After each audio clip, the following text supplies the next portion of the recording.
खुदा के लिए। हम दो सुना इतनी बड़ी थी लेकिन आवाज थोड़ी है। आप लोग तैयार हैं कलाम खुदा के लिए? तो आसमानी नारे से शुरू करेंगे। Hallelujah hallelujah. खुदा हम तेरा शुक्र हो, तेरे नाम की तारीफ हो। अजीजों में शुक्र अदा कर तू जिंदा खुदा बाप का कि एक बार फिर से उसने मुझे आपके सामने खड़ा किया ताकि खुदा का पाक सुकून आपके सामने पेश कर सकूं। खुदा का वो कलाम जो बंद बंद गूदे में से होकर गुजर जाता है, खुदा का वो कलाम जो दो धारी तलवार है, खुदा का वो कलाम जो दूध की मानिद, खुदा का वो कलाम जो हथौड़े की मानिद, खुदा का वो कलाम जो आतिशी कलाम है, खुदा का वो कलाम जो सोने चांदी के हजारों सिक्कों से भी ज्यादा कीमती, खुदा का वो कलाम जिसके बारे में लिखा है इब्तिदा में कलाम था, कलाम खुदा के साथ था, कलाम ही खुदा था और यही इब्तिदा में खुदा के साथ था और यही कलाम मुजस्सम हुआ। खुदा के इस कलाम के लिए मैं चाहता हूं, खुदा बाप के लिए, यीशु मसीह के लिए, खुदा है रूह कुदुस के लिए, खुदा की पाक शरीयत, खुदा के पाक फजल और तहरीरी खुदा बाइबल मुकद्दस के लिए एक बार जोरदार तालियां। नहीं, जोरदार तालियां। तेरा शुक्र हो, तेरे नाम की तारीफ हो। हालेलुया। अजीजों, आज का कलाम खुदा हम देखेंगे किताब मुकद्दस में से, मुकद्दस मत्ती रसूल की मार्फत लिखा गया खुदा का इंजीली बयान, उसका 5वां बाब,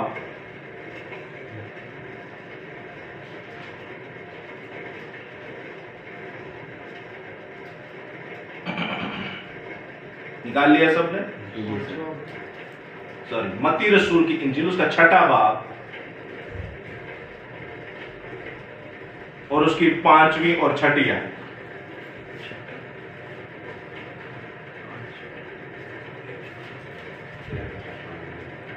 ये आयतें मुकद्दसा हम सिस्टर लियोना के साथ मिलकर पढ़ेंगे।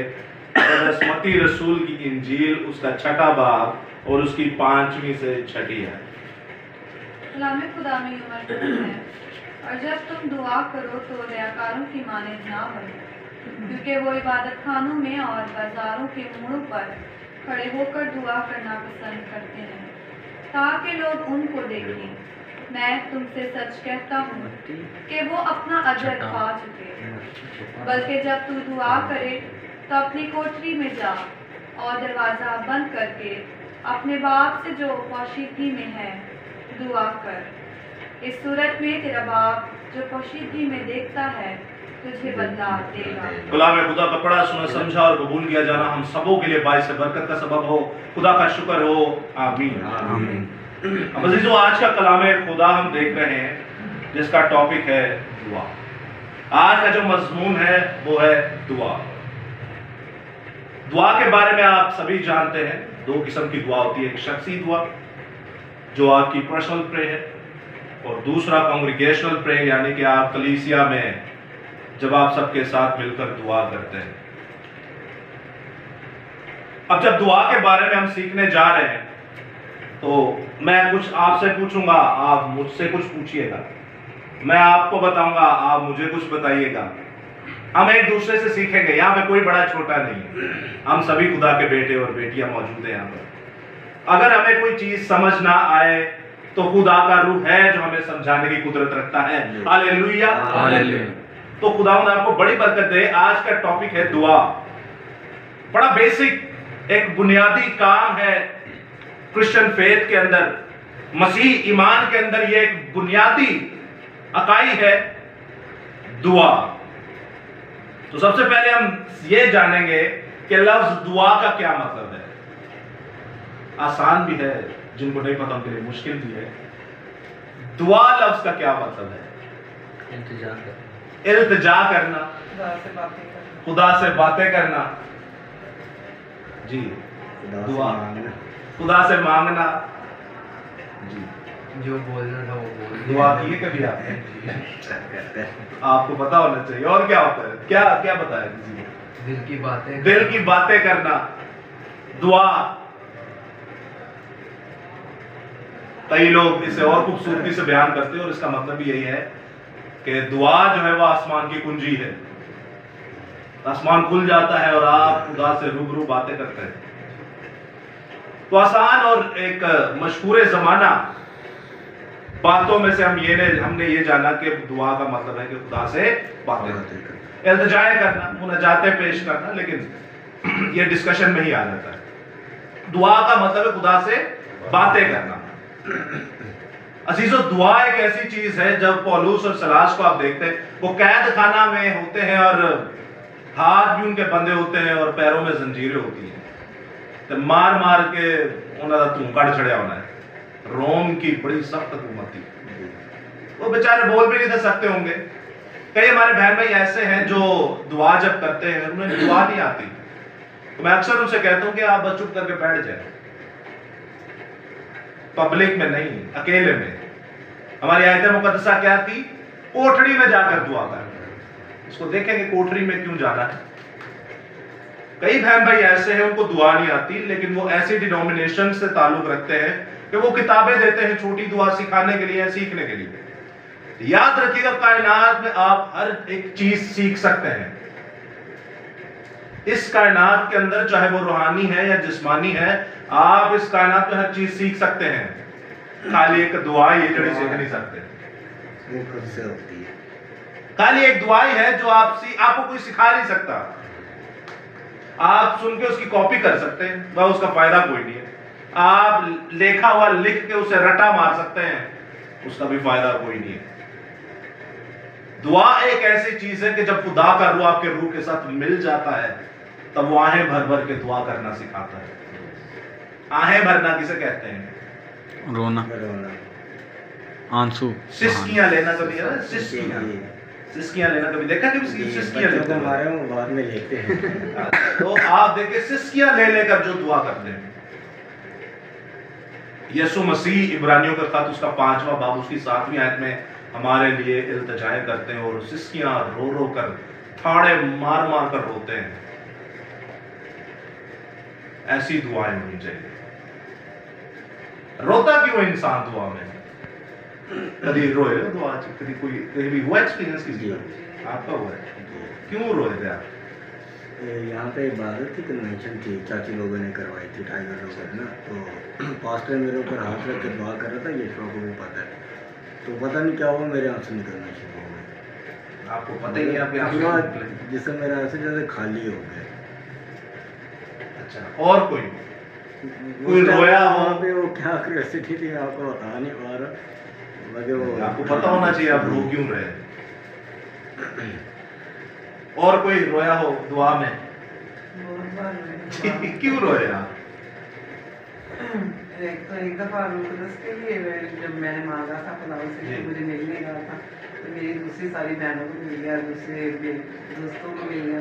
तो फिर मैंने खुदा से कहा कि मैं भी 3 दिन से लगी दुआ में, आप मुझे क्यों नहीं दे रहे? फिर खुदा ने मुझे उसी टाइम पे पाक दिया। फिर एक दफ़ा मैं ऊपर, ये कुछ साल पहले की बात है, मैं कलाम पढ़ रही थी, तो मैं कलाम पढ़ते पढ़ते मुझे खुद नहीं समझ आया कि मैं क्या कर रही हूँ। और जैसे वो सलीम पाक का मंजर मेरी आंखों के सामने आ रहा, तो मैं रोई जा रही हूँ, मैं बातें करी जा रही हूँ, कलाम की बातें करें, खुदावंद को कि मेरे लिए अपनी पीठ पे घोड़े खाए, मेरे लिए अपनी गाड़ी उठाए, तो मैं ऐसी बातें भी कर रही साथ साथ, और मैं रोई जा रही, मेरे आंसू निकल रहे, अकेली मैं करती थी। ये सब लोग ये स्कूल गए तो मैं रोई। बड़ी बात है, जब भी आप रोएंगे आपको पता होगा मैं क्यों रो रहा हूँ। तो ऐसा हो नहीं सकता कि आपको पता ही ना हो मैं रो क्यों रहा हूँ। तो फिर तो खुदा भी कह रहा होगा बावला है।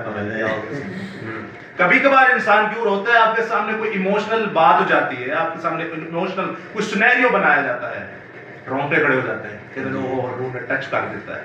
ऐसा कुछ भी नहीं होता, ये हमारे जज्बात है, हमारे इमोशंस हैं।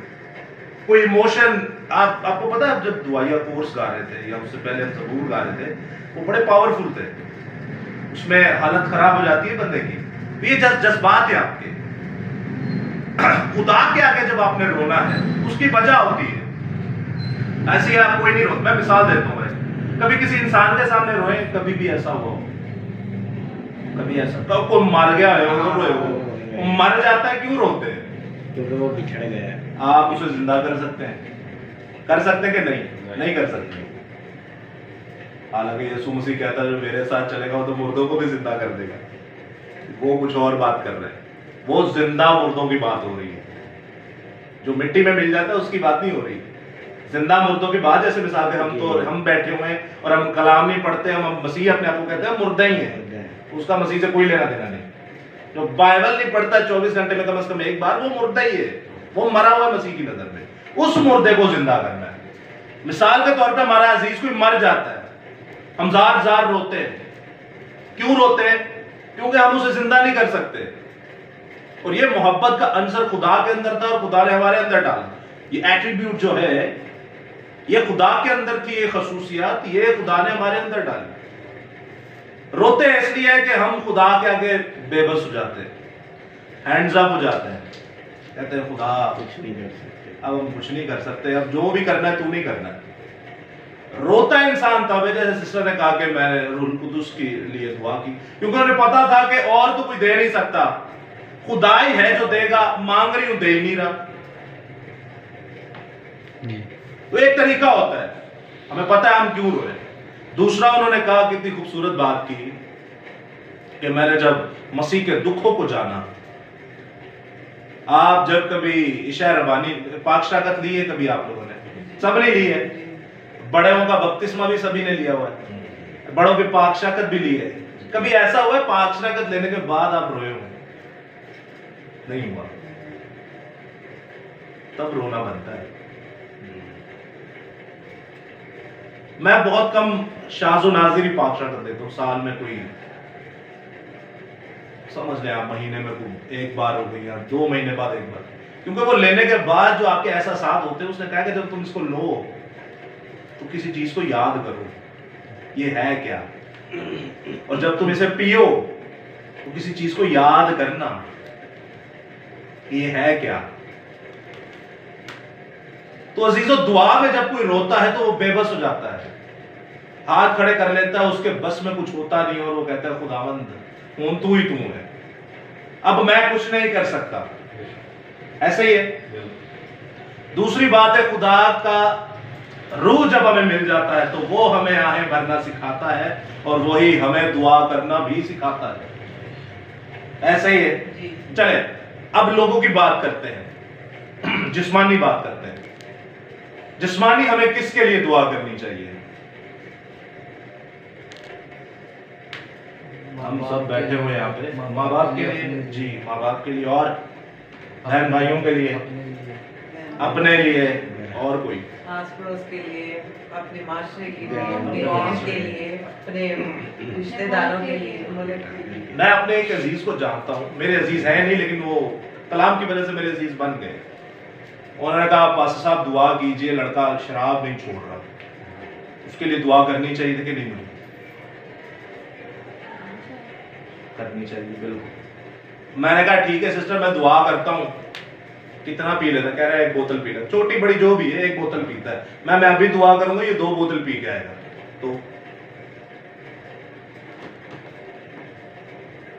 आप कभी गारंटी करके देख लें, मैं आपको चैलेंज देता हूं, आपका कोई बहन भाई ऐसा काम करता हो जो बाइबल के खिलाफ है, आप दुआ करें खुदावंद ना करें, मैं आपको गारंटी देके कहता हूं वो दुगना करके आएगा। करके देख लीजिएगा। आप लोगों के कितने मसले हैं जो बने हुए हैं और आपने दुआ की और वो मसला हल नहीं हुआ? नहीं होता, क्योंकि आप गलत चीज को गलत जगह पर अप्लाई कर रहे हैं। मैंने उनसे कहा, मैंने कहा इसको शराब ये पीते, इसको दुआ की जरूरत नहीं है, इसको कलाम की जरूरत है। हम लास्ट टाइम जब मीटिंग हुई तो मैंने आपसे एक सवाल किया था कि जब बदरू आंधी के यीशु मसीह दुआ करना शुरू हो जाता है। वो अपने इख्तियार को इस्तेमाल करता था, वो अपनी अथॉरिटी को इस्तेमाल करता था। खुदा ने जो उसे आशा दिया, जो इख्तियार दिया, जो अथॉरिटी दी, वो उसको इस्तेमाल करता था। दुआ किसी और काम के लिए, दुआ का तो मतलब है खुदा से बातें करना। अब जो काम आया है वहां पे आप ज़बूर नहीं गा सकते, वहां पे आप हमदो सना नहीं कर सकते, वहां पे आप ढोल की नहीं कोट सकते, वहां पे आप दुआएं नहीं कर सकते, वहां पे आप यीशु का इख्तियार इस्तेमाल करेंगे जो उसने खुद किया। कई आप देखें इबादत खानों में ढोल की लेके चले जाते हैं, ज़बूर गीत गाते हैं, वो जिसके अंदर आया होता है वो खुद गा रहा होता है, वो नाच भी रहा होता है, क्योंकि आप भी खुदा की बेइज्जती कर रहे होते हैं। वो काम ही है, आप दैट्स इट कहें यीशु के नाम से निकल जा, खत्म होगी बात। नहीं निकला तो भाई इसका मतलब है आप में कोई कमजोरी है। जाए फिर आपके लिए लिखा है कि ऐसी जिनसे जो है ना रोजे और दुआ के बगैर जाए जाकर रोजे रखे हैं, तो 3-4 टका के रोजे, फिर रोजे भी यहाँ और रखने में जिन्ना आपको बाइबल चलाना देने नहीं, तो कैसे मानेगा वो हमारी बात? हमारी सिचुएशन थोड़ी सी ना बिगड़ी हुई है। सबके लिए दुआ नहीं करनी, कभी भी नहीं करनी। किसके लिए करनी है? मेरे साथ देखिए बाइबल मुकद्दस में से निकालिए आप लोग अपनी किताब में से, एफएसयू की किताब उसका 6वां बाब और उसके 18वीं आयत कोई भी पढ़ सकता है। आपको पता चलेगा बाइबल किसके लिए कहती है, खुदा किसके लिए कहता है, उसके रसूल किसके लिए कहते हैं कि हमें दुआ करनी चाहिए। पढ़ने को मैं खुद भी पढ़ लूं, लेकिन आप लोग पढ़ते। एफएसयू की किताब और उसका 6वां बाब और उसके 18वीं आयत।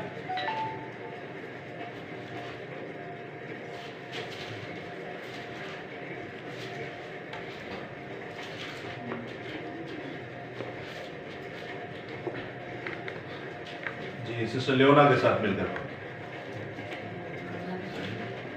और हर वक्त हर तरह से रूह में दुआ और मिन्नत करते रहो और इसी गर्ज से जागते रहो कि सब मुकद्दसों के वास्ते बिला नागा दुआ बस सब मुकद्दसों के वास्ते बिला नागा दुआ किया। किन के लिए दुआ करनी है? सब किन के लिए दुआ करनी है? किन के लिए दुआ करनी है? और बिला नागा मीन्स मुसलसल करनी है, बिना रोक टोक डेली करनी है। हर किसी लिए नहीं करनी, किसके लिए करनी है? मुकद्दसों के लिए करनी है। और दूसरी बात जब आप देखते हैं फिलिप्पियों की किताब उसका 4वां बाब और उसकी 21वीं आयत में लिखा है हर एक मुकद्दस से, किसके लिए? हर एक मुकद्दस से जो मसीह में है सलाम कहो। हर केहरो सलाम ही नहीं होती। बाइबल में लिखा है जो बाइबल के खिलाफ पासवान चलते हैं उनको ना तो पानी पियो, इवन उन्हें सलाम भी ना करो। अभी बाइबल के खिलाफ कौन से पासवान है? वो सारे पासवान बाइबल के खिलाफ है, वो सारे मुखालिफ मसीह है, वो सारे 666 है जो इसके अलावा तालीम आपको दे रहे हैं। बाइबल में लिखा है ना कुत्ता बढ़ाना ना घटाना, इसकी मुआफी नहीं है। ये वाहिद गुनाह है जिसकी मुआफी नहीं है, क्योंकि बाइबल में लिखा है रूह के खिलाफ जो गुनाह करेगा उसकी मुआफी नहीं है। तो कौन सा इंसान आपने देखा जो खुदा के रूह को गालियां देता हो? कोई भी नहीं है। ना मुस्लिम्स है, ना हिंदू है, ना आप कोई भी मजहब देख लें, कोई भी खुदा को या खुदा के रूह को गाली तो नहीं देता। तो ये कैसा एक बात है? कौन है खुदा की जो बेइज्जती करता है? खुदा की बेइज्जती वही करता है जो खुदा के लिखे हुए को नहीं मानता और तोड़ मरोड़ के अपना कुछ पेश करता है, जैसे शैतान इब्लीस ने बागे अदन के अंदर अम्मा हवा और बाप आदम के आगे किया। हर वो खादिम, हर वो इंसान जो ये काम करता है वो वही शैतान इब्लीस है। इसकी मुआफी नहीं, ना आदम को मिली, ना हवा को मिली, तो ना इब्लीस को मिली। यही रूह के खिलाफ गुनाह है, क्योंकि ये सारा कलाम किसके मुआफिक लिखा गया? खुदा के रूह के मुआफिक। तो जब हम अपना कुछ लेके आते तो हम कहते हैं खुदा का रूह अभी कुछ भी नहीं, हम सबसे बड़े हैं, साढ़े चकल बहुत ही है।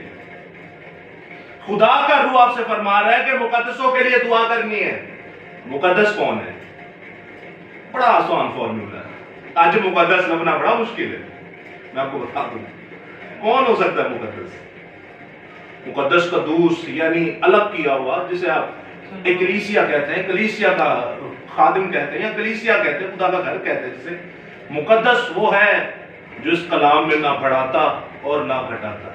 कितनी आसान डेफिनेशन है। खुदा का मुंह, खुदा का नबी, खुदा का रसूल, खुदा का पैगंबर, या फिर आप देखते हैं खुदा का चरवाहा, खुदा का मुबशर, खुदा की मर्जी से जो बना हुआ उस्ताद है, वो इंसान है जो इस कलाम को ना बढ़ाता ना घटाता। जैसा है वैसा पेश कर दो, आप रूहानी हो।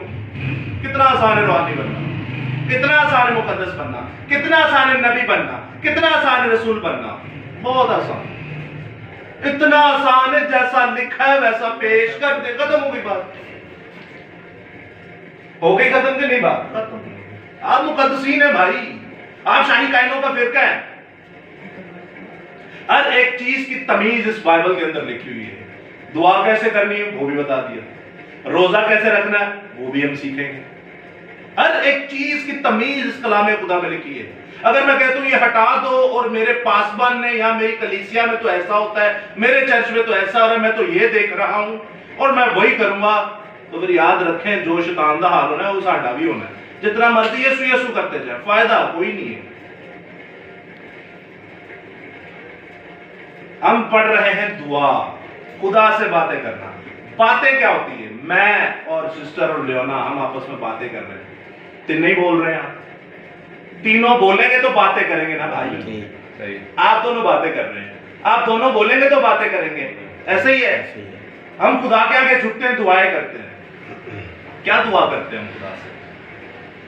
ज़्यादा तो मांगते हैं खुदा हमें ये दे दे वो दे दे, हमें ये चाहिए। ऐसे ही सभी दुआ करते हैं।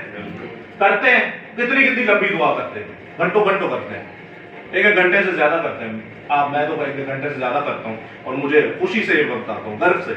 एक वक्त था आंधी नहीं थी, आप लोग करते हैं दुआएं कितने कितने घंटे से ऊपर, कभी की आधे घंटे से ऊपर, 2 घंटे जबरदस्त। आज 10 मिनट से ज्यादा, 10 मिनट से 5 मिनट से ज्यादा जी बोलते हैं ना आप। जी जी बिल्कुल बोलते हैं। कभी आपको भी आवाज सुनी?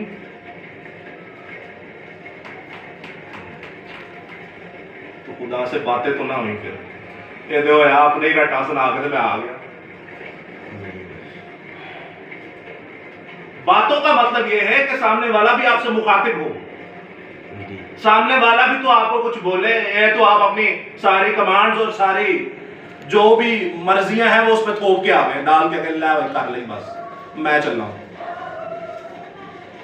कभी ऐसा हुआ कि आपने दुआ की हो, आप चुप हुए, आपको कहीं से आवाज आई हो, ए पुत्र तू ते आया दास छड़िया हुन मेरी भी तो सुन ले? कभी नहीं हुआ ऐसा। पता है क्यों? हमें बताया ही नहीं गया कैसे भी करना है।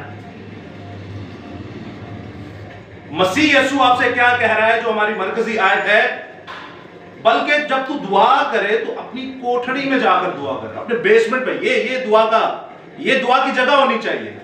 आप लोगों ने इतनी बार बाइबल पढ़ी, आपने कभी आयत नहीं पढ़ी? कल्ले से दुआ कभी की थी? पर्सनल प्रे कभी की?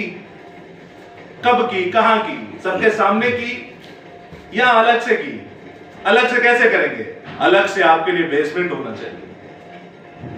बेसमेंट नहीं, आपका एक ही कमरा है और सहन है, जब सब सो जाए तब करें। मेरे वालिद साहब रात के 3 बजे करते थे, जब हम सब सो जाते थे, वो अपने बाप के साथ मिलते थे जाके। ऐसा ही है। बाइबल मुकद्दस आपसे कह रही है कि तू कोठड़ी में जाकर मुझसे मिल। इफिसियों 5 बाब में जब आप पढ़ते हो, वो कहते हैं ये भेद तो बड़ा है, लेकिन ये मसीह और कलीसिया के लिए है। कौन सा भेद? जो हमने पैदाइश में पढ़ा था कि आदम अपने माँ बाप को छोड़ेगा और इंसान अपने माँ बाप को छोड़ेगा और अपनी बीवी के साथ मिला रहेगा। ये भेद तो बड़ा है, नए अहदनामे में बता रहा है। ये भेद तो बड़ा है, लेकिन खुदा मसीह और कलीसिया की बाबत हमको फरमाता है। खुदा आपको फरमा रहा है कि जब आप अकेले में आएंगे तो मैं आपसे मिलूंगा और फिर हम गुफ्तगू करेंगे। मैं पब्लिक के सामने नहीं आता, अकेले में आके मुझसे मिल। कोठड़ी में जाने का क्या ही मकसद है? आप जानते हैं ये कोई नई आयत या नया हमारे सामने कोई रिचुअल या नई एक ऐसी रस्म नहीं है। आप जब पढ़ते हैं गालिबन पैदाइश की किताब, उसका 43वां बाब पढ़ते हैं, तो वहां पर भी हमें नजर आता है याकूब इसराइल जो हमारा बाप है, जो मिस्र में था, वो भी कोठड़ी में जाकर जार जार रोता है। और इब्रानी वर्जन में देखते तो वहां कोठड़ी में जाकर दुआएं करता है। आप हमारे बाप दानियल को जानते हैं। दानियल असीरी की नस्ल में था, गुलाम की नस्ल था, लेकिन आप देखें वो गुलामी में भी दिन में 3 बार खुदा से जाके मिलता था। दाऊद बादशाह, हालांकि बादशाह था पूरी कायनात की सबसे बड़ी कौम का, और दिन में 7 बार खुदा से मुलाकात करता था। दिन में 7 बार अकेले में जाके 1 on 1 खुदा से फेस टू फेस मुलाकात करता था, उससे दुआएं करता था। हमने कभी की? कभी अभी जब हम अकेले होते तो क्या हमने कभी ये आयत को सोचा कि मैं कल्ला चलना तो मेरा प्यो मेरे ना मिलेगा? तो दुआ का मतलब खुदा से बातें करना। अब मैं खुदा से बात करने लगा हूं तो मैं किए जा रहा हूं, वो क्यों नहीं बोलता?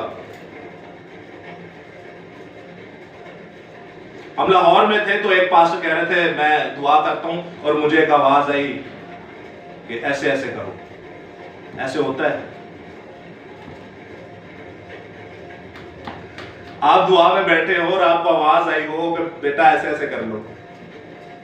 ऐसा हुआ है कभी आप लोग बात?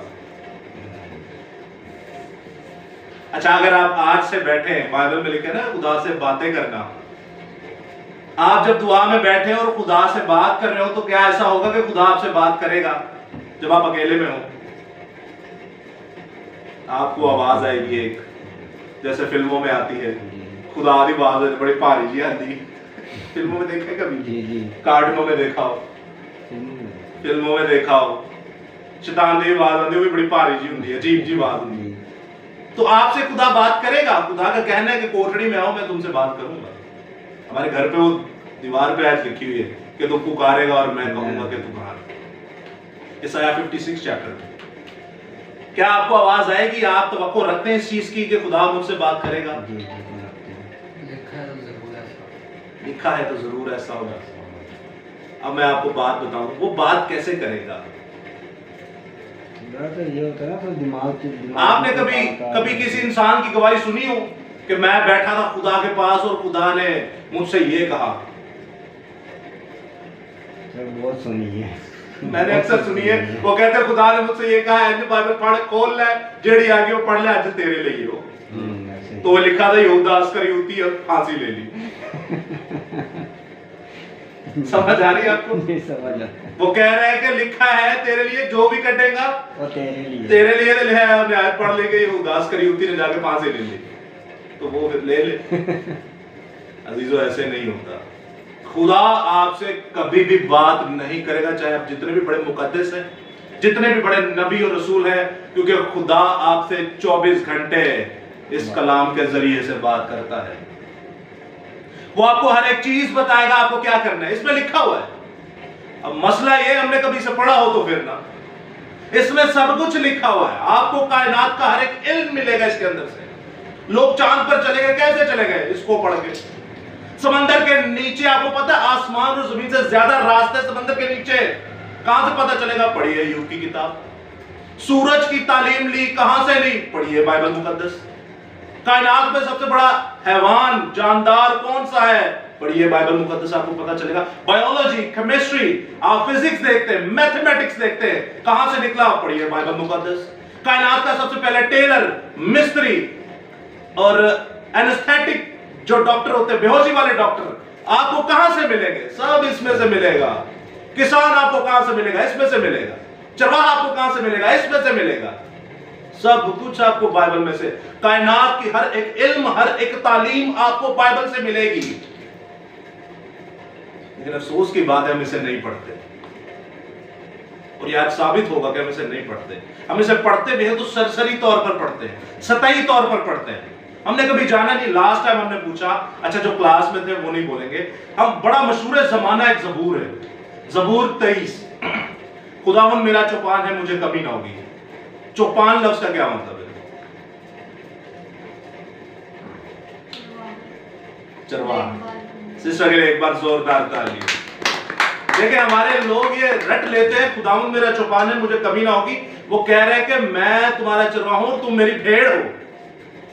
मैं तुम्हारा चरवाहा हूं, तुम मेरी भेड़ हो। आगे क्योंकि सारी क्वालिटीज देखें, वो भेड़ों की ही लिखी हुई है।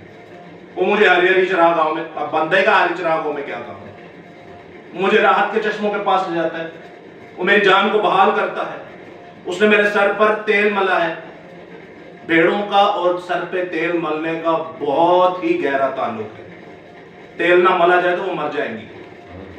कभी 23 जबूर को खोलेंगे, डिकोड करेंगे, 23 जबूर को खुदा रुल कुदुस के वसीले से अनपैक्ट करेंगे, तो इन सारे हम चर्चाओं को सुनेंगे। 6 आयतें हैं, बड़ी जबरदस्त आयतें। हम पढ़ते तो हैं लेकिन उसे समझते नहीं है। आप हबशी खोजा को देखें, वो गैर कौम का था, वो कह रहा मुझे समझ नहीं आ रही, तो किसी ने समझाया ना, फिलिप्पस ने उसे समझाया। तो आज अगर हमें भी इसकी समझ नहीं आती, तो मेरी अजीजों याद रखिएगा, आप और मैं गैर कौमी है। कलाम खुदा मुश्किल है या आसान? आसान। जिसको समझ आए उसके लिए आसान, जिसको नहीं भाई अगर आसान है तो फिर तो आपको और मुझे पढ़ लेना चाहिए था। अगर हमने पढ़ लिया है तो फिर जो मैं आपसे पूछ रहा हूं आपको पता क्यों नहीं है? इस कायनात का सबसे आसान इल्म है ये। इस कायनात का सबसे आसान इल्म पहली दे कायदे नालों आसान है। सबसे कायनात का आसान इल्म आएगा तभी जिसने लिखा है उसको उस्ताद बनाएंगे। जिसने लिखा है ना उसको उस्ताद बना लेंगे, आ जाएगा। इंसानों की मर्जी से पढ़ेंगे नहीं आएगा, आप पकड़े जाएंगे। हम अल एलानिया क्यों कहते हैं कि ये कल्ट्स है, ये बिदात है। अगर आप में दम है तो आ जाए हमसे बात करें। वो क्यों नहीं करते बात? उनको पता है हम जो कर रहे हैं वो गलत है, उससे नोट जुड़े हुए हैं। ये जो कह रहा है इससे नोट कोई नहीं जुड़ा, हाँ लेकिन 2 धारी तलवारें चला देगा ये। वो कख करना नहीं छाड़ता। दोधारी तलवार खुदा किसी की तरफदारी नहीं करता, ये चीर फाड़ देता है। रूहानी बात कर रहा हूं। सिस्टर ने कितनी खूबसूरत बात की कि रूहुल कुदुस के लिए मैंने दुआएं की। अब आप समझिएगा चीजों को। दुआ का मतलब है खुदा से बातें करना। हम खुदा से क्या बातें करते हैं? हम चीजें मांगते हैं, हम अपनी रिक्वेस्ट और डिमांड्स उसके आगे रखते हैं। मेरा आपसे एक पर्सनल एक्सपीरियंस में आपसे करना चाहूंगा, कभी ऐसा कीजिएगा कि दरवाजा बंद करके, लाइट अंधेरा करके, ये मेरा पर्सनल बाइबल जो नहीं लिया, लेकिन कभी करके देखिएगा, झुक जाइएगा उसके आगे। झुकना क्यों जरूरी है? कभी दुआ झुक के किया आपने? झुक के हमने लास्ट टाइम भी देखा था। टाइगर भाई झुक के दिखाइए जरा। हमारे एक स्टूडेंट है, वो इस तरह झुकते हैं, झुकिए जरा। उनका ये सर जो है ना, ये गोडों के अंदर होता है। अब आप सोचो वो कैसी दुआ करता होगा। और उसने ऐसी दुआ की है कि सोचो वो 21 साल का 20 साल का लड़का एक बिशप को समझा रहा था कलाम, और उसने कहा, बिशप ने कहा ये आप ठीक कह रहे हो, फटाफट ये काम कर लो। ये मांगने का अलग अलग तरीका है। मैं आपसे नहीं कह रहा आप ऐसे करो, तो मुझे इतना पता है कुर्बानी जितनी बड़ी होगी, घोड़े जितना प्यार होगा, मिठा भी नहीं होगी। मेहनत आपकी जितनी होगी, फल भी आपको उतना ही मिलेगा। घुटने टेक कर दुआ करें, नहीं करनी तो नहीं करनी। मुकाशफा 4 बाब पढ़िए, मुकाशफा 5 बाब पढ़िए। आसमानों के ऊपर आप और हम तो गुनहगार लोग हैं, आप और हम तो दगाबाज लोग हैं, आप और हम तो बेईमान लोग हैं, आप और हम तो बातों बातों में खता करते हैं। लेकिन जिंदा खुदा का कलाम पढ़े, मुकाशफा 4 बाब, मुकाशफा 5 बाब। आसमानों पर जो पाक फरिश्ते हैं, जो मुकद्दस फरिश्ते हैं, जो पाक फरिश्ते हैं, जो 24 घंटे खुदा के सामने कद्दूस कद्दूस कद्दूस कहते हैं, जिंदा खुदा को ललकारते हैं, जिंदा खुदा की हमदुसना करते हैं, जिंदा खुदा के आगे मुनादी करते हैं, जिंदा खुदा को पुकारते हैं, जिंदा खुदा से मोहब्बत रखते हैं, और उनमें कोई गुनाह नहीं। वो पाक फरिश्ते हैं 24 घंटे। और बाइबल में लिखा है अनकाउंटेबल फरिश्ते और तमाम जितने भी फरिश्तगान है, चाहे वो क्रूबीम हो, सरफीम हो, तरफीम हो, मलाइक हो, या तमाम फरिश्तगान हो, आतिशी रथ क्यों ना हो। और जब आप देखते बाइबल में लिखा है 24 बुजुर्गान और 4 जानदार हर वक्त अपना ताज नीचे रख के और मसीह के आगे, बर्रा के आगे और यहोवा पाक खुदा के आगे झुककर उसे सिजदा करते हैं और उसके आगे मुनाजातें और इल्तिजाएं करते हैं। तो जब आसमानी इस तरह कर सकते हैं, तो आप और मुझे क्या तकलीफ है? ऐसे तो गोडे लाओ ना थल्ले, ते पेशानी जमीन के साथ ये घमंड जब लगता है, तब मजा आता है, तब होती है दुआएं कबूल। झुक जाए, कुछ नहीं बोले, चुप रहे, उसे भी बोलने का मौका दे। आपके दिमाग को चलाएगा, आपके दिमाग को चलाएगा, आपके दिल को खोलेगा, आपके ऊपर अपने गहरे भेद और मुकाशफात आप पर जाहिर करेगा, और तब आप उसकी ये बातें समझना शुरू हो जाएंगे। वरना वैसे नहीं होंगे, वैसे रटाई मारते जाएंगे। ये भेद इसी तरह समझ में आएंगे। उससे पहले जरा दुआ कीजिए टका के, कुछ ना बोले, चुप रहे, उसे बोलने दे, आपसे बात करेगा वो। दूसरी बात हम लोगों ने जाना कि रूहुल कुदुस के लिए, सिस्टर ने खूब फरमाया कि मैंने रूहुल कुदुस के लिए दुआ की। रूहुल कुदुस कब मिलता है? ये बड़ा सीखने वाला बात है। कब मिलता है? मांगने से मिलता है। बाइबल मुकद्दस चले क्या फरमाती है? बाइबल मुकद्दस में पतरस रसूल कहते हैं कि खुदावन तेरे लिए कोई कुछ कह रहा है, कोई कुछ कह रहा है, कोई नबियों में से कोई कह रहा है कुछ, कोई कह रहा है कुछ। उसने कहा तू क्या कहता है? क्या कहा पतरस ने? कि तू खुदा का कद्दूस यानी खुदा का बेटा है, मैं ये ईमान रखता हूं। तो उसने कहा यह बात खून और गोश्त कह ही नहीं सकता, मेरे बाप ने जो आसमान से रूह तुम्हारे पास नाजिल किया, ये वही बोल सकता है। हमेशा याद रखिएगा, खुदा का रूह, जब आप यीशु मसीह को अपना निजात दहिंदा मान लेते हैं, यीशु मसीह को अपना खुदावंद खुदा मान लेते हैं, यीशु मसीह को अपना चरवाहा मान लेते हैं, यीशु मसीह को अपना पालनहार मान लेते हैं, खुदा का रूह आपको उसी वक्त मिल जाता है। कोई दुआ करने की जरूरत नहीं आपको। आपने ईमान रखा दिल में कि ऐ खुदावंद, तूने मेरे लिए जान दी, तू मेरे लिए मुर्दों में जगह बनाकर मुर्दा बन गया और फिर आसमान पर गया और मुझे लेने आएगा और तू ही मेरा खुदावंद खुदा है। That's it, इतना काफी है। और इस ईमान के लिए तो हम अपनी गर्दनें भी कटवा सकते हैं। तो ये बाइबल कह रही है कि खून और गोश्त तो ये कह ही नहीं सकता। कौन कह रहा है? खुदा का रूह कह रहा है। और किस तरह आपको खुदा का रूह मिलता है? मेरे साथ निकालिए। आखिरी बात है आपसे करने को,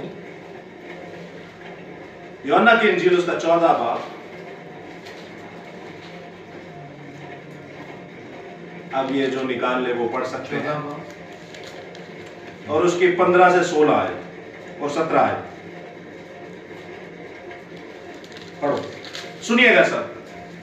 अगर तुम मुझसे मोहब्बत रखते ऊंची आवाज में। अगर तुम मुझसे मोहब्बत रखते हो तो मेरे हुक्मों पर अमल करोगे, और मैं बाप से दरख्वास्त करूंगा तो वो तुम्हें दूसरा मददगार बख्शेगा कि अब तक तुम्हारे साथ रहे, यानी रूह हक, जिसे दुनिया हासिल नहीं कर सकती क्योंकि ना उसे जान देखती और ना जानती। तुम उसे जानते हो क्योंकि वो तुम्हारे साथ रहता है और तुम्हारे अंदर होगा। हालेलुया। आपको समझ आई इस बात की? सुनिएगा क्या कहते हैं, अगर तुम मुझसे मोहब्बत रखते हो तो मेरे हुक्मों पर अमल करोगे, और मैं बाप से दरख्वास्त करूंगा कि तुम्हें दूसरा मददगार, जब तक आप हुक्मों पर अमल नहीं करेंगे आपको दूसरा मददगार यानी खुदा का रूह जो आपके साथ बल्कि आपके अंदर है वो मिल नहीं सकता। जब हम ये ईमान रखते हैं कि आप खुदावंद तू खुदा का बेटा है और तूने हमारे लिए निजात का बंदोबस्त किया, खुदा का रूह आपके पास आ गया। अब आपकी मर्जी है आपने उसको रखना कैसे, क्योंकि बाइबल में लिखा है खुदा के रूह को रंजीदा ना करो, वो छोड़ के चला जाता है आपको। निजात आप पा चुके, निजात याफ्ता रहने के लिए यानी रूह कुदुस को अपने पास रखने के लिए आपको खुदा के हुक्मों पर अमल करना पड़ेगा। खुदा का रूह कब आ जाता है? जब मैं ईमान रखता हूं कि यीशु मसीह मेरा निजात दहिंदा और मेरा पालनहार है और उसने मेरे लिए जान दी और मुझे वापस लेने के लिए आएगा, वो मेरा खुदावंद और खुदा है। That's it. आपके पास खुदा का रूह आ गया।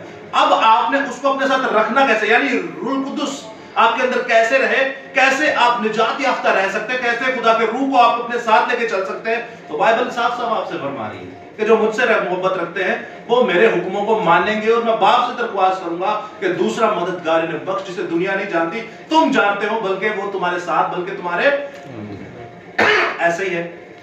So simple. रूह कुदुस का काम क्या है? गाइड कर। मिसाल के तौर पे आप दुआ कर रहे हैं, आपके अंदर रूह कुदुस आ गया तो क्या होता है?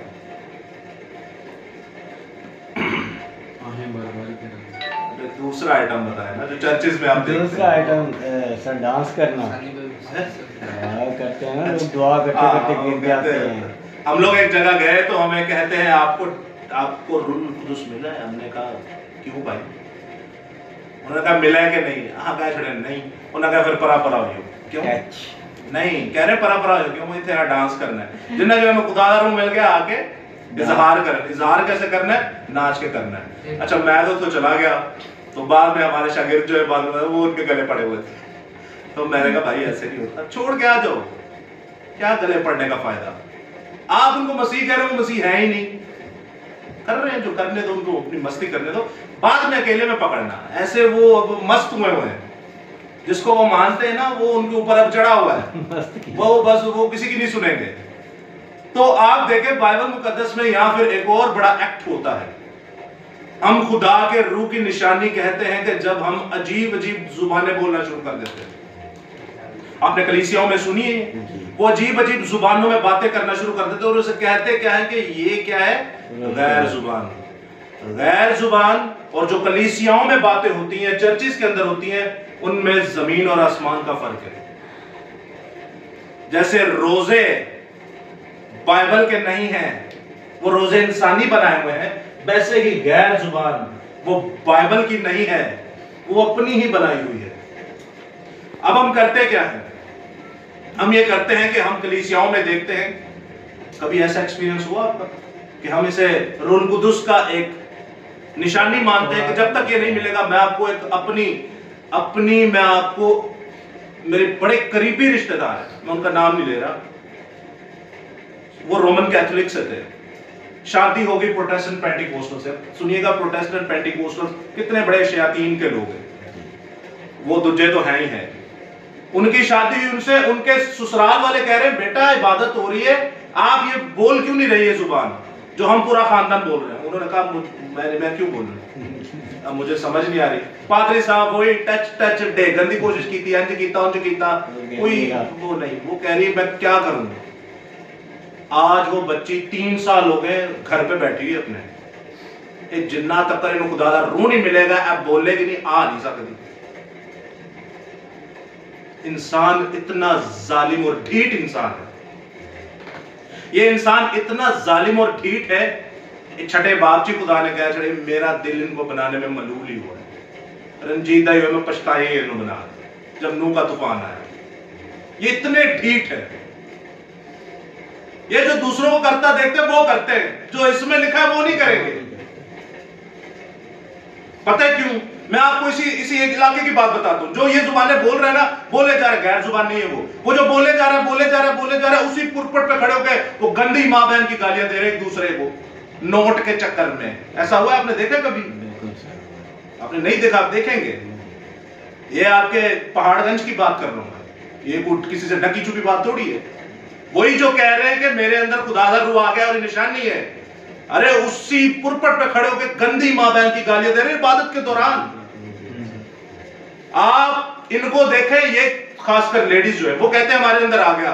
वो दोपहर में वो गंदी गालियां दे रही होती बच्चों को। हमने गलत चीज को गलत जगह पर फिट कर दिया। जैसे रोजे ये बाइबल के नहीं है ना, ये इंसानी बनाए हुए हैं। इंसानी तालीम, शैतानी तालीम।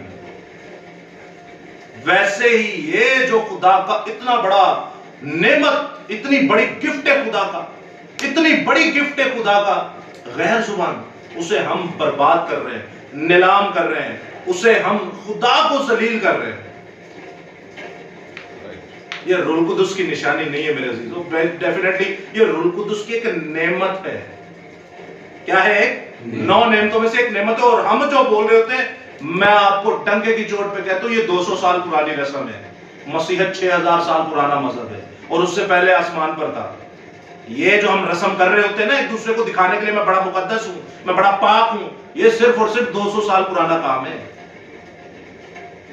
ये इतना कोई नया, ये कोई इतना पुराना नहीं है। ये शैतानियत 200 साल पहले आई है हम में। और आप जानते हैं कि ये करने से एक दूसरे को हम देखते हैं। और आज जो बच्ची 3 साल हो गए ना अपने घर बैठी है, यार बाइबल मुकद्दस में ईमान से खुदा का रूह नहीं मिलता क्या? खुदा का रूह रूहों का इम्तियाज नहीं देता क्या? खुदा का रूह हिकमत का इल्म नहीं देता क्या? खुदा का रूह इल्मियत का इल्म नहीं देता क्या? खुदा का रूह मौजज़ात नहीं देता क्या? खुदा का रूह शिफाएं नहीं देता? मैं आपको एक मजे की बात बताता हूं। ये जितने बोलते हैं ना हमारे अंदर खुदा का रूह है और उसने बाइबल को नहीं पढ़ा, उनसे बड़ा शैतान आपको इस दुनिया में मिल नहीं सकता। पता है क्यों? वो कहते हैं खुदा का रूह हमारे अंदर है, लेकिन वो आपको काम ऐसे करके दिखाएंगे जिनका किससे कोई लेना देना नहीं। आप मासूम भेड़ों को गुमराह कर दिया आपने, तो इसकी मुआफी नहीं है, इसकी मुआफी नहीं है। मैं आपके सामने 2-3 आयतें लिख रहा हूं, आपने इनको पढ़ना है, अपनी अपनी बाइबल में से निकाले। पहला ग्रंथियों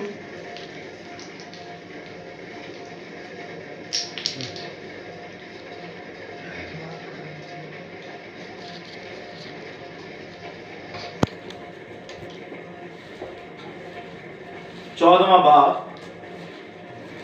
और उसकी 10वीं आयत।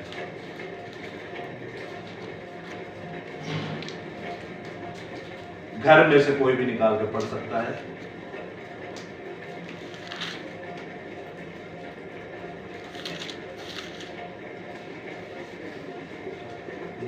जी निकालिए, पढ़े।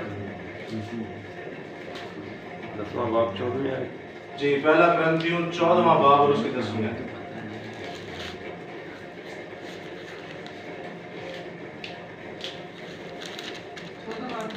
जी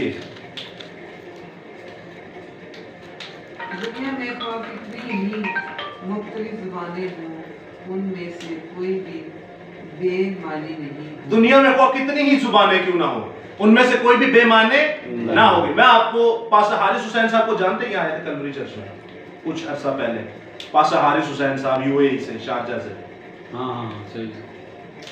वो गए अफ्रीका में, आज से 2-3 साल पुरानी बात आपको बता रहा हूँ।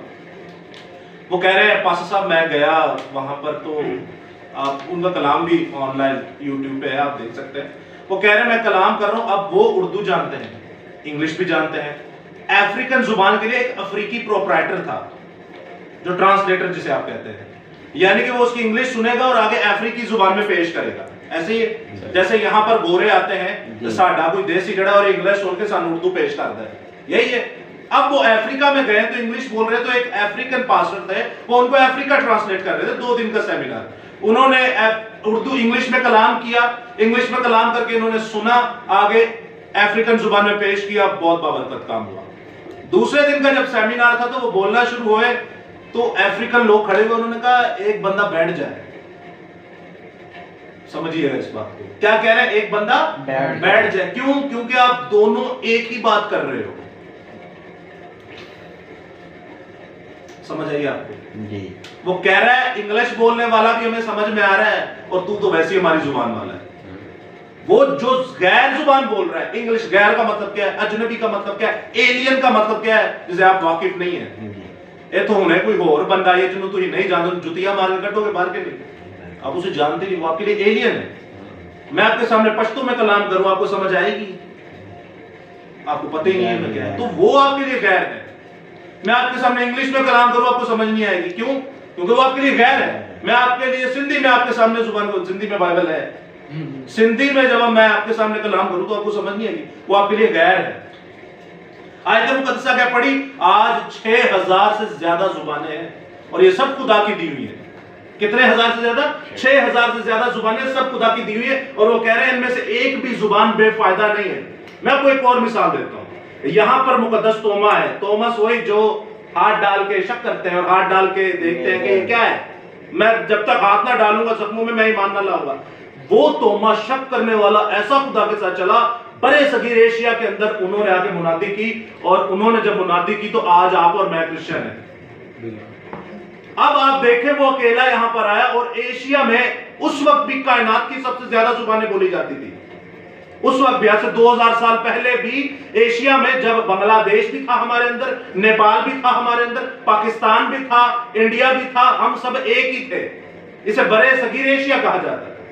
एशिया के अंदर ये जुबानें जब बोली जाती थी, तो वो बंदा आया कि उन्हें की क्या होना है, खुदावंद ने सारी जुबानें सिखा, या उसने ये किया होगा बंदे के सामने खड़ा होकर ये जो बोली जाती है वो बोलना शुरू हुआ। वो भी आप बाइबल में पढ़ेंगे, वो कहते हैं ये करोगे तो तुम अहमक हो। क्या है? अहमक। अब बाइबल में क्या लिखा है, वो जब गया लोगों के पास, तो मेरा ईमान है उसने कुछ भी नहीं सीखा भाई। आज भी इस कायनात के अंदर सबसे ज्यादा जुबानें इंडिया में बोली जाती हैं।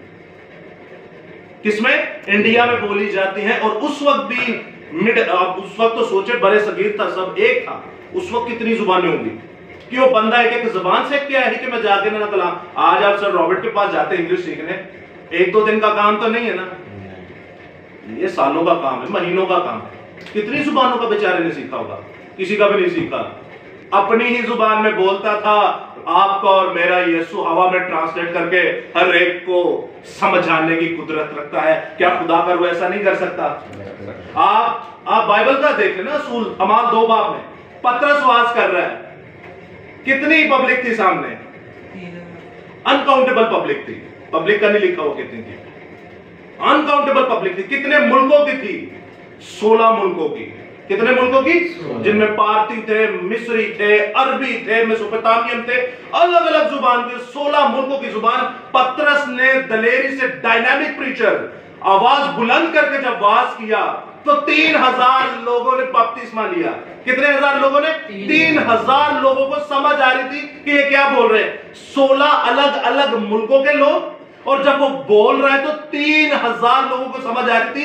अलग अलग 16 मुल्कों के लोगों को एक बंदा अपनी जुबान में बोल रहा है, कैसे समझ आ सकती है?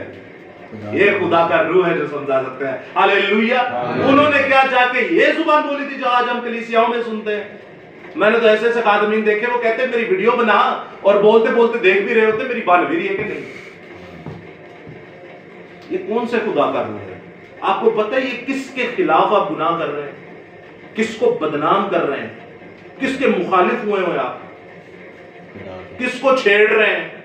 चलो और आसान, खुदा को किसको छेड़ रहे हैं आप? खुदा को तो फिर सुनेगा साडी, बल्कि मारेगा। क्या करेगा? मारेगा। हमें ये पता क्यों नहीं? हमें ये पता इसलिए नहीं क्योंकि हमने कभी इसको बाइबल को पढ़ा नहीं है, और अगर पढ़ा है तो सतही तौर पर पढ़ा है। मुझे एक बात बताइए, और बाइबल मुकद्दस में पुराने और नए अहदनामा में अनकाउंटेबल सीन्स हैं जब अजनबी जुबानें और तरह तरह की जुबानें बोली गई। क्या उन्होंने कभी इस जुबान में दुआ की? या बाइबल में से कोई आपको एक भी आयत मिलती है कि जब मैंने आ जुबान मिलेगी तो मैं दुआ करांगा? ये जुबान जब भी मिली है जाके कलाम ही पेश हुआ। साउल को जानते, कौम बनी इस्राइल का सबसे पहला बादशाह, उसके ऊपर भी ये हुआ था काम। खुदा का रूह जोरों से उसके ऊपर आया और वो नबूवतें करना शुरू हो गया। नबूवतें करना शुरू हुआ। नबूवत कलाम को कहते हैं। इस जुबान में कभी भी आप दुआ कर ही नहीं सकते, बाइबल में लिखा ही नहीं है। लेकिन हम क्या करते हैं? दुआएं करते हैं कि नहीं? हम दुआएं ही सिर्फ करते हैं। मैंने तो ऐसे ऐसे खुदाम देखे कि अगर सामने वाले जो बदरू आ गई तो उसके सामने ये करना शुरू हो गया।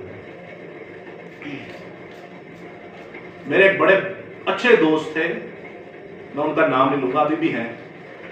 उन्होंने कहा पास्टर साहब इतने मैं जिसे वो गैर जुबान समझते हैं कलीसिया के विच मैं बोल सकना? मैं क्यों यार, मैं बोलनी है। मैं गल सुनो, बिशप ही उन्हें तेरे कपड़े फाड़ देने, वो इसे शैतानियत समझता है, नहीं करना। उसने नहीं की।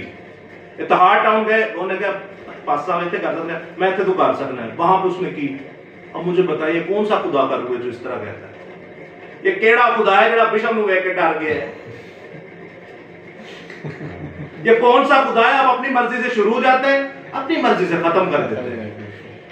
इससे किसी को क्या फायदा है? हम खुदा से भेद की बातें करते हैं। ऐसा केड़ा भेद है जो तो खुदा दसंदे है? हम कहते हैं कि शैतान ना सुन ले इसलिए मैं जुबान से करना। ये सब के सब शैतानी फैक्टर है, इनका बाइबल से कोई लेना देना नहीं। अपने स्टाइल को बदले।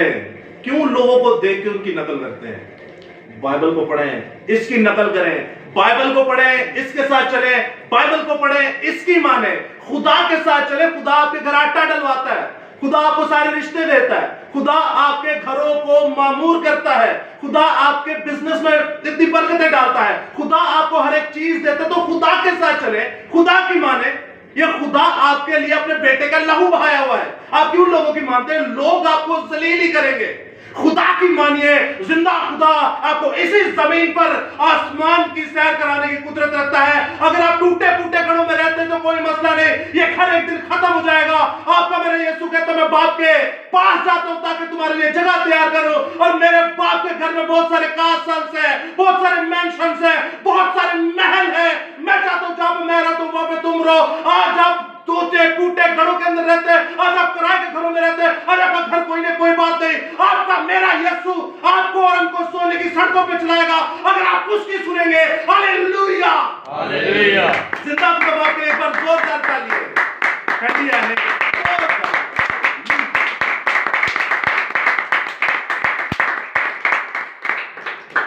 खुदा की मानेंगे तो वो आपकी सुनेगा, नहीं मानेंगे तो वो नहीं सुनेगा। आपको पता है आपकी मेरी जंग कितनी बड़ी है?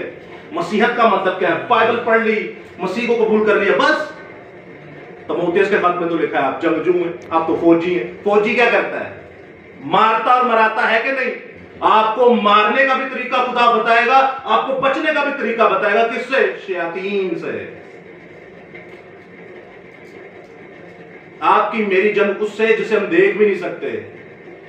मसीहत ऐसी नहीं है कि आप बस बैठ गए और हालेलुया बस जी बस नहीं। एक लफ्ज हालेलुया आज हमने बहुत पढ़ा, इसके बारे में आखिरी बात करेंगे। सिर्फ एक ये आयत दोनों पढ़िए, मुझे बताने की जरूरत थी, आप खुद ही इसकी ट्रांसलेशन कर लेंगे। वही 14वां पहला ग्रंथियों 14वां बाब और उसकी 27वीं और 28वीं आयत। कोई भी पढ़ने में रहनुमाई कर सकता है।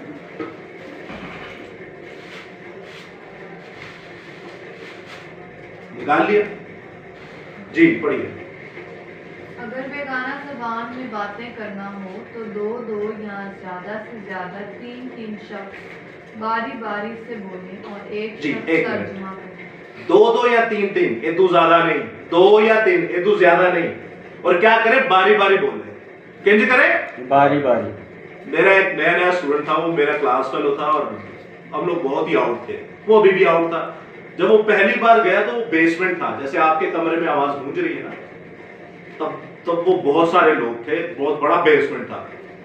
अचानक वो ये जो हम कलीसियाओं में सुनते हैं, वो ये जुबान बोलना शुरू हो गया। अब वो बंदा रोमन कैथोलिक से डायरेक्ट आया यहाँ पे, वो परेशान हो गया, डर के बाहर चला गया, वो डर गया था। अब उसने क्या बोला मैं ये नहीं बोलूंगा, आप समझदार है, वो डर क्यों गया था। सबको क्या हो गया, ये तू चंगा मैं बहुत परस्ते ठीक। आपको समझ आ रही है? फिर उसको हम घसीट के लाए, हम लाए, हमें पता था हम कैसे लाए, क्योंकि हमें नहीं था पता थे भी अंदर। पूरी कलीसिया शुरू हो गई। ये क्या बाइबल कह रही है आपको? कितने कितने? 2 या 3? कितने? 2 या अच्छा 2 या 3 भी तब जब कोई तर्जुमे वाला हो। कोई मायने आज तक ऐसा लाल पैदा नहीं हुआ, कोई आ जुबान बोलता है तो तुझे तर्जुमा कर दो। कभी तर्जुमे वाला देखा आपने अपनी जिंदगी में? आपने कैथलिक आपने तो बोलने ही ममनू है। कभी देखा आपने तर्जुमे वाला? मैं आपको गारंटी देके कहता हूं, आप इस कायनात में कभी देखेंगे नहीं तर्जुमे वाला। पता है क्यों? ओ ये हमें नहीं पता हम क्या बोल रहे हैं, तो तर्जुमा कौन करेगा इसका? पहली आयत हमने क्या पढ़ी? ख्वाह कितनी ही जमीन पर जुबानें क्यों ना हो, उनका कोई मतलब है। यीशु मसीह ने गैर जुबान बोली, लमा लमा शबातनी। आपको समझ आई इसकी? नहीं आई। चले अगर आप अच्छा सुना होगा आपने कलमात के अंदर, चले एक और पुराने नामे से आयत पढ़ते, मिने मिने सकील हो, मिने मिने तकील हो फरसील या सकीन हो फरसील, इस तरह का। नहीं समझ आई? ये अरामी जुबान का लफ्ज है। किस जुबान का? यीशु मसीह जो बोल रहे हैं लमा लमा शबातनी, ये भी अरामी जुबान का लफ्ज है। इन दोनों के तर्जुमे लिखे हैं बाइबल में। याद रखना है पास्टर हारिस हुसैन को, याद रखना आपने यीशु मसीह अमाल 2 बाब को, कि जो पतरस ने बोली तो लोगों को समझ आ रही थी, आपकी मेरी किसी को समझ नहीं आती, तो तर्जुमा कहां से होगा? इसमें जितनी भी गैर जुबान लिखी है उस सब का बताया गया है क्या इरामी है। हालेलुया का मतलब पता है आपको? हलैल और या। हलैल कहते हैं खुदावंद खुदा को, नहीं हलैल कहते हैं हमदो सलाह को, तारीफ को, तमजीद को। याह किसे कहते हैं? यहोवा को कहते हैं, यहोवा की तारीफ, यहोवा की हमदो सलाह। अगर हमें नहीं पता होगा, हम ऐसे ही बोल रहे होंगे, तो फिर तो हम वही बोल रहे हैं जो हम सीख रहे हैं। दुआ करके रुल कुदुस जब आपको मिलता है, उसकी निशानी ये नहीं है। रुल कुदुस आपको तभी मिल जाता है जब आप ईमान रखते हैं कि यीशु मसीह मेरा निजात दहिंदा है, और उसके बाद इसको आपने रूह को रखना कैसे साथ है वो आपके सामने। यूहन्ना 14 बाब उसकी 15, 16, 17 आयत में कि जो मैं क्या है वो करो ते रूह नाल होएगा, तो जे उन्हें क्या है वही नहीं करांगे तो रूह तो साथ नहीं होगा। अपनी समझ से हमारे रूह होगा अंदर। तो याकूब इस बारे में पता क्या कहता है? तुम अपनी नजर में ही बेवकूफ हो। क्या हो अपनी नजर में? दूसरी बात वो कहता अगर बोले तो 2-2 या 3-3 बोलो, लेकिन उसका क्या करो फिर? तर्जुमा। आगे पढ़िए। और अगर कोई तर्जुमा करने वाला ना हो तो बेगाना जुबान बोलने वाला कलीसिया में चुपका रहे। अगर कोई जी अगर कोई तर्जुमे करने वाला ना हो तो बेगाना जुबान में ना बोले, कलीसिया में ना बोले, बल्कि क्या करे? चुप रहे। चुप रहे। आगे। और अपने दिल से और खुदा से बातें करें। अपने दिल में बातें करें। दिली दुआ कभी की? बस वो यही कह रहा है। अगर आपकी कुछ समझ ही नहीं रहा, क्यों दूसरों को डिस्टर्ब कर रहे हैं? अपने दिल में बोले।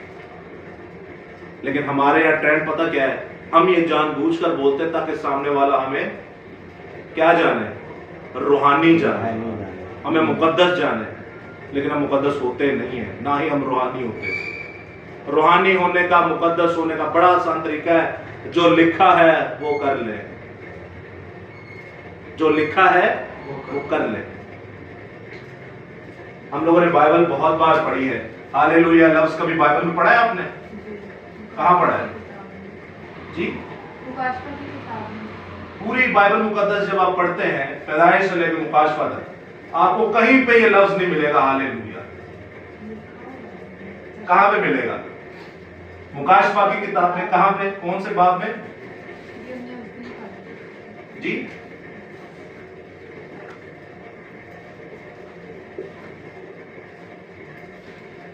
19 बाब में लिखा है। मैंने पढ़ा। 19 बाब में सर लिखा है। यहाँ से पढ़ के बता। देख के चीटिंग कर रहा है। 19 बाब में जब आप देखते हैं और जब आप देखते हैं पहली से छठी आयत, तो 4 बार इस लफ्ज का इस्तेमाल हुआ। कितनी बार? 4 बार इस लफ्ज का इस्तेमाल हुआ। तो सबसे पहले तो सिस्टर लियोना के लिए एक बार जोरदार ताली। जिन्हें पढ़ी हुए उन्हें पता होता है कितने की लिया है और क्यों लिया है। आप देखते हैं बाइबल मुकद्दस में हालेलुया लफ्ज जो है ये जमीन का नहीं है, ये आसमानी लफ्ज है। मुकाशफा की किताब आसमान पर लिखी गई ना, आसमान पर देखी गई ना, लिखी भले जमीन पर गई, देखी तो आसमान पर गई ना। वो आसमान पर देख रहे हैं, हालेलुया लफ्ज बना रहे हैं, हालेलुया लफ्ज बोल रहे हैं। जमीन पर किसी नबी रसूल को ये मिला ही नहीं लफ्ज। आप और मैं खुश नसीब हैं कि जब खुदा से दुआएं करते हैं, उससे बातें करते हैं, उससे बातें की खुदा से, तो खुदा ने आपको बताया ना कि अल है। और आप देख लें, आप जितने लोग बैठे हुए हैं सब में से एक ही को पता है। क्यों? क्योंकि उन्होंने खुदा से बातें की और खुदा ने उनको दिखाया है कि बेटा ये यहां लिखा हुआ है। और ये कितनी बड़ी बात है, आपको पता है बचपन से सुनते आते हैं लफ्ज हालेलुया हालेलुया हालेलुया हालेलुया, लेकिन पढ़ा ही नहीं हमने कहा है, वो बोले ही जा रहे हैं, बोले ही जा रहे हैं। बाइबल मुकद्दस में जितनी भी बाइबल आप पढ़ते हैं, ये 4 बार उर्दू तहरीरी तर्जुमे के अंदर हमारे सामने आया।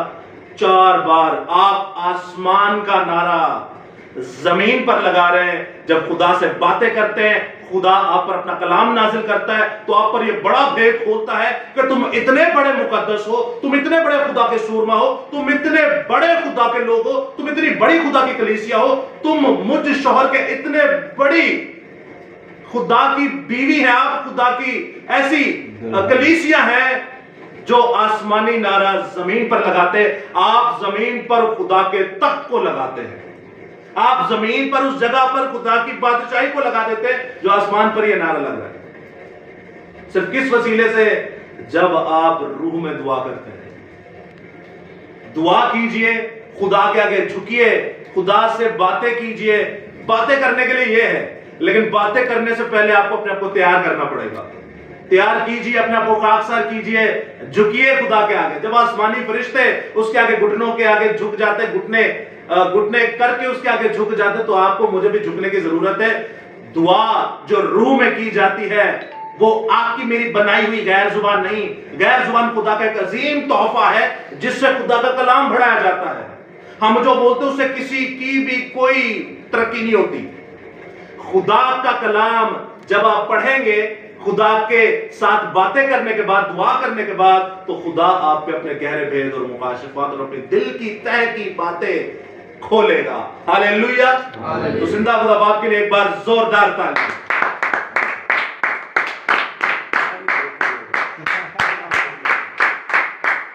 खुदा आपको बड़ी बरकत दे, खुदा हमेशा आपके साथ हो, खुदा हमेशा आपको अपनी पनाह में रखे।